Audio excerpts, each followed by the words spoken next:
Welcome to NeedleXChange, the podcast where we stitch together stories of textile artists around the world. I'm Jamie Chalmers, aka Mr. X Stitch, and in this episode I'm chatting with Claire Voelkel-Sedlmeir, a storyteller who weaves personal history into textiles. Claire is a self-taught artist who found her medium in embroidery only a few years ago, but her work feels like it's been part of her forever. In this first part of our NeedleXChange, we talk about her epic 52-week stitched story projects, a commitment she took on with a sense of playful discipline and deep reflection. Claire shares how she stitched her way through motherhood, memory and creative discovery, even turning scraps into stitched offerings to creativity itself. It was a wonderful chat with Claire, and it's fascinating to see someone generate a project that's had such meaning for her and consequently for other people. If you enjoyed our conversation with Diana Weimar and her Tiny Pricks project, then that's NeedleXChanges 55 and 56, and you'll find a lovely resonance here. Stick around to hear how Claire's practice was born out of constraint, clutter and curiosity, and how she made space for creativity whilst raising 3 children. And if you're loving the show, do us a favour, subscribe, leave a review on your favourite platform, and tell a friend who loves textiles. I'll be back next week with the second part of the show, so until then, happy listening. No, not at all. It's all good. The first thought I'd had was about discipline and the discipline it takes to do a project. So when I turned 40, I decided to try and make a cross-stitch pattern. And when I first started out, it was going to be a cross-stitch pattern a day. And after 2 days, I realised it was going to be a cross-stitch pattern a week, for starters. Mm-hmm. But, you know, trying to fit in the discipline, trying to take something that seems like an abstract concept and make a habit of it and then stick to that habit. I just about managed it. It wasn't great. You've done 2 52-week projects. Yes. And so I'm interested in what your take is on discipline and how easy it is to get into a rhythm. Presumably the first few months was the transition. Second year, you're just like, oh, I know how to do this now. But tell me all about discipline. Tell me what it takes. Yeah, I think that's honestly how I work best. Like if I put some sort of parameter on myself, then I have to do it. Like I'm just like weirdly stubborn that way. And, you know, the first time I did this project was in 2023, and I was honestly very new to the stitch world. So it was very much just a way to practice, like to just like force myself. I mean, I have 3 kids, like I don't have a lot of time. So it's like, okay, I'm going to make myself do one thing a week just to test out like who I am, what direction I like to go in. You know, different techniques. It was like just to play, but by making it like I have to do this every week, like I stick to it. That's just how I work. And the first year they were 52 like stitched stories. So each one of them actually told a story about my life that week, like something that happened with my kids or some, you know, memory from the past. And like, you know, at the beginning, like, yeah, you've got all these stories, like all these little fun things that you'd like to tell. And then, I mean, I did pretty well. I expected like by week 30 or so to be like out of ideas. Luckily, I made it until week 50. Wow. And I very distinctly remember being week 50 and I'm like, what the heck am I going to do? And I just like had all these scraps and threw them on the floor. And like from that, I put a piece of like organza on top and stitched it all down, and somehow this like woman appeared, and she was like the patron saint of like being stuck. And so that was like where I was at the end.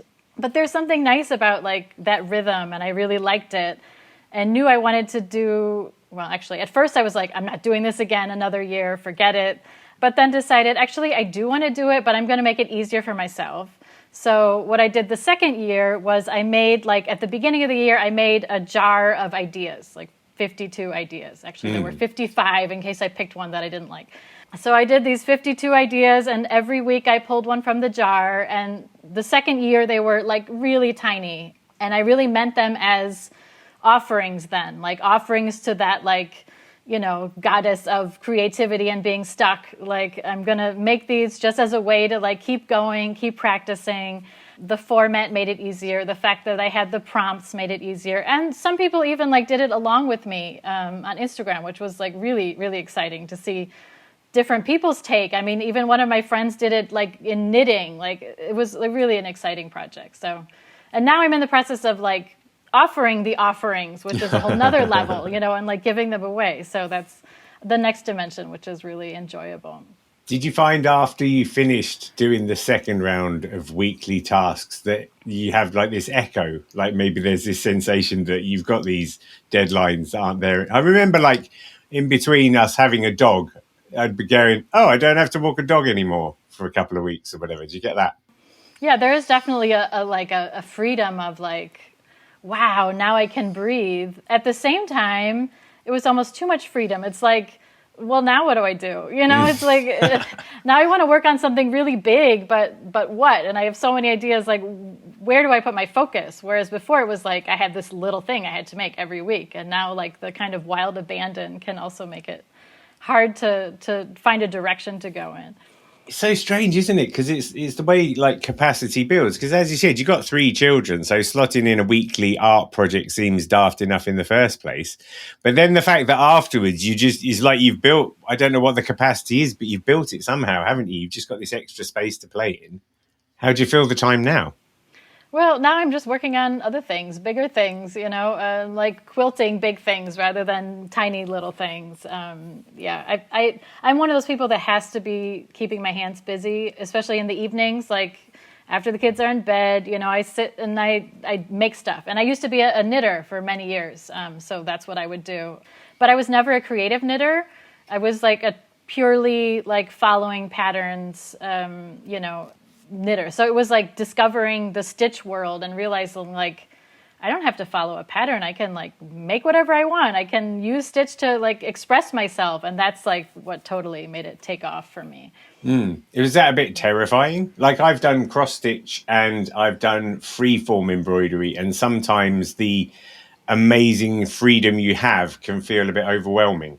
Mm-hmm. Totally. Yeah, it absolutely can. But it also, I think for me, that like freedom trumps that. Like it was just like, I don't know, just that idea that you can work through ideas, feelings, stories, messages, like all of that. You have a place to like put all of that, like made it really exciting. So with the stitch stories then, how many of those were preconceived? Like, did you do much planning, as you said, with your offerings? There was a lot more strategy in that. With the stitch stories, was it very much like, I'm just going to document and I'm just going to hope the fates provide me with interesting stories? Yeah, totally. Which is why I was expecting to run out by week 30, but I didn't. Yeah, I mean, some of them were like specific things that happened that week. And some of the things were, remembering something that happened to me as a kid or whatever. Or I was visiting my parents and I made one that looked like the wallpaper that I found is still in the back of the closet of my mother's house, like things like that, like things that just kind of come up as you go. So, yeah, that was exciting too, to kind of see where the winds take you and what you get inspired by that week. And some weeks were definitely harder than others. But for that project, there was no, like, I'm going to do all of these stories this month or this year. And did you have a set, like, time period? Would it be like, it has to be done by Saturday? Like, where? Yeah, it had to be done by Sunday night. So sometimes they were like, scrambles at the last minute. Usually they were. I'm not a very good, like, I'm always a last minute person. But, yeah, but you spend the week getting ideas, and then it's like Saturday you quick make something up. Yeah. Yeah, you weren't like getting increased a lot. Right, guys, we've got to do something exciting now. It's Friday afternoon. Exactly right. Just drawing a blank. I'm always fascinated as well. Like I take some interest in like the beauty in the mundane. It's a thing I've spoken to a few people about. There's a lady called Manya Goldman who she does these needlepoint pictures, big pictures, but of almost like old photos. They're not of old photos, but back in the day when it was film and you would take a shot and you would hope for the best because you only had that one take or you had like 36 takes. So there's always a certain like mundaneness, or there's a something. They're not as polished as we can do these days. And I think there's a beauty in that. I think there's a beauty in just the ordinary moments. Is that something you sort out? Have you got a take on that kind of thing? Oh, absolutely. I am like the more ordinary and flawed and the better. I think that's actually also why I really love like any sort of stitching, because you see the hand of the maker. Like I've always been an analog kind of person. Like I used to be into photography, and It was like very specific, like analog, black and white film, self-developed with toy cameras that are not focused. You know, it was just like very, you get what you get, you know. So I think it's the same with stitching. Like I'm not a person who in any way expects stitches to be straight and even and perfect. I like the kind of the places where things wobble and you see that, you know, things went a little bit astray, or almost every time I like cut the sides of my quilt before I finish binding them, I accidentally cut the back. So like every quilt I have like has some mending on it. Like it's part of life, right? That's the whole process. Like it's messy and complicated, and that's to me feels like the most authentic kind of stitching. Like that just shows all of those flaws in them as well. Yeah, it keeps it real. Yeah, I was really struck because I had a look at the photography on your website, and I was very struck because there's, again, it's that same thing, I guess, isn't it? It's not like it's polished and perfect and everything's perfectly aligned and all that kind of thing. You've got lots of shots where like the subject is in the distance and they're kind of blurry or obscured and there's bits in the way, and like, is that like, have you been taught that kind of composition? Is that something that's organically come out of you? Not really. No, I just discovered photography. Like I took a couple of darkroom classes, like as an adult when I was living in New York, and but those are very much like how to print pictures in a darkroom. And then somehow, I mean, I just discovered the world of like toy cameras. Like my favorite camera is this little plastic brownie Hawkeye, and I took the lens out and flipped it around backwards. So like most of the images are blurred. And yeah, you literally never know what you're going to get, and you get 12 shots at it, and then you develop yourself. So like things could go wrong at every single aspect of the process. But that's kind of what makes it extra precious to me, is that it's like if you get something out of that, then it's something really that has some sort of soul to it, right? It has some meaning to it. So yeah, and so then when you're doing these stitch stories, you're putting yourself in the same kind of jeopardy from a storytelling perspective. I guess so. Yeah, that's a good way to think about it. Yeah, sure. Yeah, just forcing it. We do it because I guess with stitching, the thing is you can undo the stuff that you've making. Did you set yourself any rules in that respect? Not really, but I'm honestly, I don't have the patience to do that. I'm just like I'm like a haphazard, like I'm going to do it. I'm going to get my ideas out, and that's that, you know? Yeah. But are there any stories that were really like a thing happened and you couldn't wait to get it down and a stitch it? Not really. I mean, there were some things that were just, you know, special events that happened that week. Like the very first one was a mountain. Like it was the 2nd of January 2023, and the kids and I and my husband like climbed to the top of, I mean, a tiny mountain.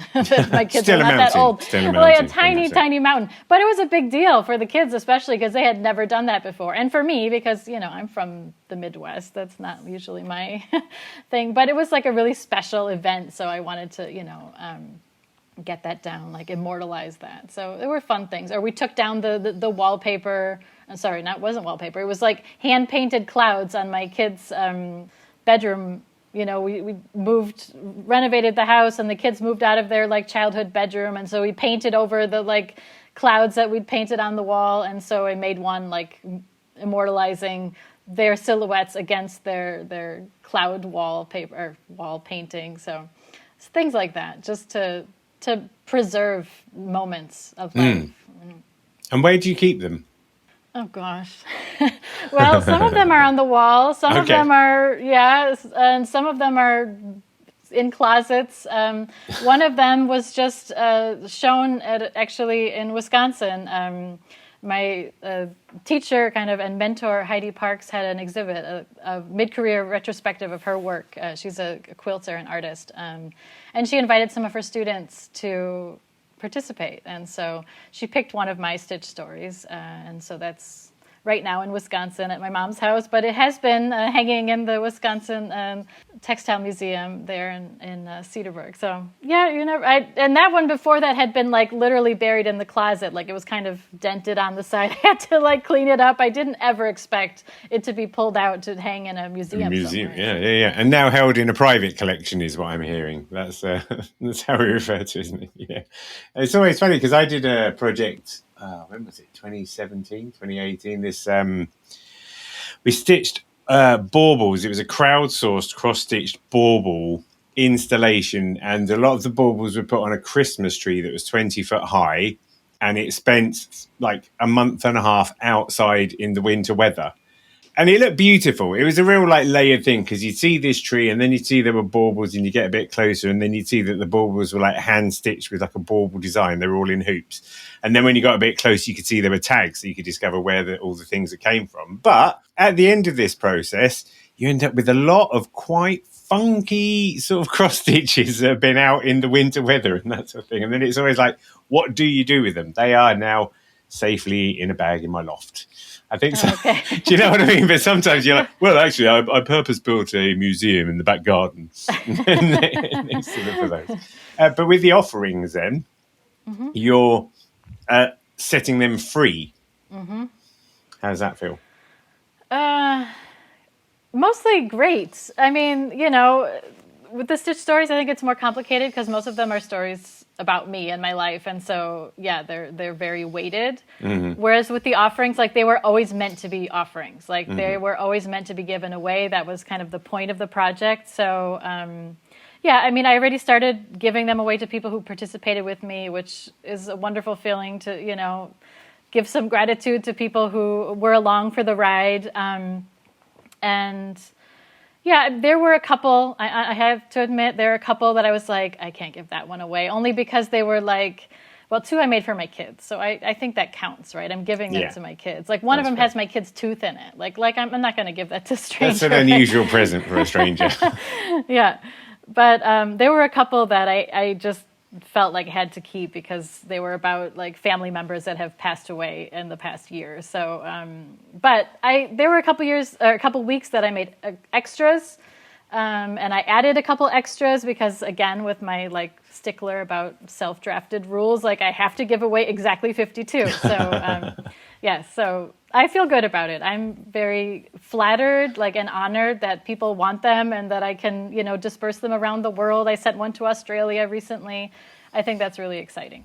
I was quite struck by the fact you said you had 55 ideas in case you didn't like the ones he'd written. But at no point did you go, I just won't put those in the first place. No, because you never know. Like you might pick one and then, yeah, I'm not feeling that this week. I'm going to pick a different one, right? That's a pretty But actually, I don't think I did. I think in the end, although I did pick the last one, which was inspired by a famous piece of art. It was still in the jar and there were 3 left. I'm like, I have to do that one. So I did like purposefully pick that one as number 52. Yeah. And then, like, good enough being good enough. Was it quite easy for you to like do a Stitch story, do an offering, and just go, yeah, that's done. Like that is fine as it is. You don't feel like the need to keep on tweaking it or anything. No, I didn't. I really didn't. I really feel like it really was, especially the stories were about telling the story more than about like some beautiful piece of needlework. None of them are beautiful. Like they're just like raw emotional stories. And the offerings, yeah, maybe a little bit more so because I knew they were going to be given away. But also I had a few weeks backup. Like there are 2 that I also am not giving away just because they're like, I made them on an airplane. It was like they're just not good, so I'm not going to give them to anybody. But I made extra, so it's okay. That's very sensible project management. Tell me the backstory. Tell me, like, have textiles been a part of your life for a long time? Well, in their current incarnation, no. I was a knitter for many years, but like I said, that was never like a creative thing for me. It was just kind of like a end of the day decompressing kind of thing. I mean, my grandmother and my great-grandmother, like they were all knitters, crocheters, like that kind of handwork has always been very much a part of my life in terms of like, you know, really coming from a long line of women who always had to be making something. And not just like, you know, cute little things, like really incredible. The only picture I have of my great-grandmother is her with a crochet hook. She was a Portuguese and she used to like crochet these, I mean, Portuguese families are huge and their like meals are huge. And so she used to hand crochet tablecloths for these huge Portuguese tables, white tablecloths full of, you know, like Portuguese parties with red wine. I can't even imagine. But all, never with a pattern, never with any sort of plan, like just from her mind. That kind of story, I think, is what I come from. And I definitely feel like that, like these women who felt this need to make, and also without any pattern. Like, to me, they're artists. They were textile artists, though they would have never called themselves that or be considered that. So for me to like embrace that name, I feel is very much also about them. But like I said, until years ago, I did not have any kind of, I hadn't discovered stitching until 2022. So it wasn't actually that long ago at all. My first like artist practice was with photography that I discovered like when I lived in New York. But no, it was 2022. I'm like very new to all of this. And it was like definitely just like a click of, this is my medium, like of how I can express myself, like in a way that without a pattern, like just to be kind of free. And that's been, totally changed my life, really. That's amazing. It's really interesting. It makes me I try and think back about like being Mr. X Stitch in the early days or whatever. And I distinctly remember lying on a beach one time doing some cross stitch, just being like, oh, I flipping love this. Like genuinely, do you know what I mean? Just being like, oh, this is a really good thing, and it's really nice when you find something that does just feel like the right fit for you. It's quite a neat trick if you're able to do it. But now then you've gone from these tiny little pieces into quilts. Tell me all about your quilts. Yeah, I've basically been doing them at the same time. Yeah, I discovered, I think it was the first quilts class I took was a Heidi Park's, again, framed quilt class. And it's like the most life-changing class I've ever taken, because her style is like so approachable, so like so free and so self-expressive, so forgiving, so accepting, and that was exactly what I needed, right? And this course that she gives, it teaches like all different techniques, and that's exactly like what set me off on my stitch stories. They all basically all have that format. They're framed little canvases, and yeah, I mean, it's just that kind of what skyrocketed me was that. Because she's got sometimes her work makes me feel like infographics. Sometimes it's almost like things are just being presented because it doesn't have that formality, does it? Of like your log cabins and all these kind of structure. It is very much, I don't know, it's like a hybrid model that's almost in an applique direction, like more in that kind. And I see that in yours. Yours are really like I don't know, they're really interesting. There's a sort of, sometimes it just reminds me of like graffiti, or if someone writes poetry on a wall or something like that. Do you know what I mean? It's almost like those kind of approaches that you've made in something that's clearly taken a lot longer and is a lot more deliberate. Yeah, I mean, that's definitely all credit to her, is that like style of, she calls it diary quilting, right? So like just talking about whatever, the first quilt I made in my life was based on one of her, patterns, which are not patterns in the traditional sense of the word. It's just like, today, trace something that's sitting on your desk, or, like trace a part of your body, or it's very... It's like a roadmap or something. Yeah, exactly. So that was the first quilt I made. And I mean, I was not a quilter, a sewer. I had no fabric in the house. So it's literally like my kids like cut off the bottom of his curtains and clothes that we used to wear. And, that's something also that's like really exciting for me in the textile world, is that you can use all that stuff that is already infused with so much story. Like I never or hardly ever buy new fabric. Like what I like doing is taking used clothes and cutting them up and like using those shapes and stories and like all the things that come with them, and kind of putting them together to make a new thing. I mean, to me, that's what's really exciting, is like, I was just making a quilt the other day, and I was thinking it was all stuff that I'd gotten from the Salvation Army. And it's just like, who knows what happened to these people when they were wearing these clothes? It could have been like the best day of their life or the worst day of their life. And here, like, they're all coming together randomly on this quilt, in Germany. Like, it's just, to me, that's really exciting to think of all the stories behind, those textiles. Do you feel any duty to try and weave those stories? There's a guy, I don't know, I'm just randomly naming artists now, but there's a guy called Matthew Cox, and he stitches on X-rays. So he takes the x-rays and then sometimes we'll stitch like the rest of somebody's part of the body. You know, if it's a foot that's been x-rayed, he might do their legs, or he might do... So he's imagining stories of the subject matter. I wonder whether that's something that's ever occurred to you. Not really, but I love that idea. I mean, yeah, you try to think of like what could have happened, you know, or how could I honor this story? You just have to kind of make the most of your own story with them, you know, of finding a way of respecting those people's things. I think that's it though, isn't it? That's the kind of lovely thing, isn't it? Is like we can spend a lot of time, a thing wears out. Like I've worn holes in jeans before, and then you just think, well, I can't really wear them anymore. So the fact that you are able to then turn them into something that can last in a different format, there is a real beauty to that. Yeah, it can get a little bit tricky though too, because it's like I was just going through my kids' old socks and underwear and things, like they grow out, and that's the kind of thing you don't donate, right? You throw them out, or they have holes in them, but normal people would just throw them out. Yeah. Literally got my children's socks on my desk. Yeah, see, well, I'm glad I'm not the only one, but it's like, yeah, it's a shame to just throw them away, right? So yeah, what do? I like, okay, I'm going to make a little quilt out of this. Like, that's what I did. So yeah, sometimes it can be hard to let go of anything, because like all of those things have meaning to you. Like you remember what adventures you were on with your kids when they were wearing those pink socks or whatever.